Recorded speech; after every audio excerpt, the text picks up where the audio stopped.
হবেন হবেন, কিন্তু মুখ্যমন্ত্রী করলেন এই যে লাডলি বেহনা যোজনা কোথায় আরম্ভ হলো? ঘোষণা করেছে করব, হয়েছে কি? শিবরাজকেই তাড়িয়ে দিল, তাকেই মুখ্যমন্ত্রী করলো না, আর প্রকল্পটাকেও তাড়িয়ে দিল। ঠিক। এবং এটাও বলি যে রাজনৈতিকভাবে এই লক্ষ্মী ভান্ডারটা তাদের কাল হয়েছে, এই লক্ষ্মী ভান্ডারকে ছোট করেছে, তাচ্ছিল্য করেছে, মহিলারাই এই অপমানের জবাব দিয়েছে।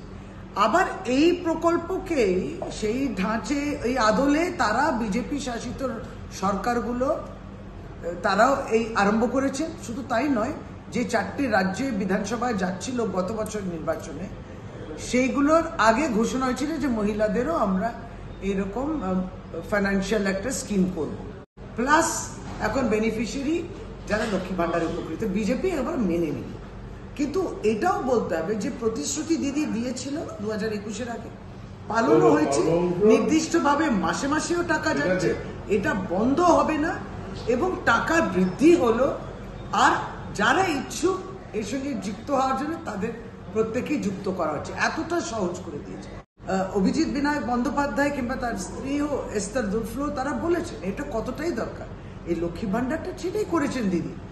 সারা ভারতবর্ষে কোথাও নেই যে ওই পরিবার, একটি পরিবারে প্রতিটি মহিলা, শুধু 25 থেকে 60 বছর বয়স হলে প্রত্যেক মহিলা পাবে।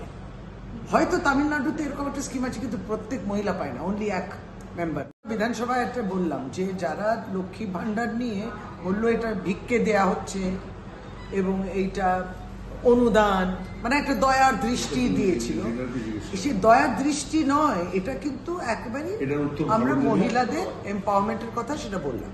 কিন্তু আজকে ওরা স্বীকার করে নিল যে লক্ষ্মী ভান্ডারটা সত্যি উপকারী একটা জিনিস, কারণ এখন তাদের ওই ধাপটা পেরিয়ে এবার বলছে এটা 1200 1000 কেন, এটাকে আপনি 5000 করছেন না কেন? বিজেপি দল মেনে নিয়েছে যে এরকম করা উচিত। আমরা এটা বাংলাকে নিশ্চয়ই, বেঙ্গল শোজ দি ওয়ে, এবং আমরা এটা মানে উদ্ধত্ত জায়গা না, এটা দেখুন কোভিড কালেতে যারা নোবেল লরিয়েট, তার চেয়ে বেশি তো আর বিজেপি জানবে না।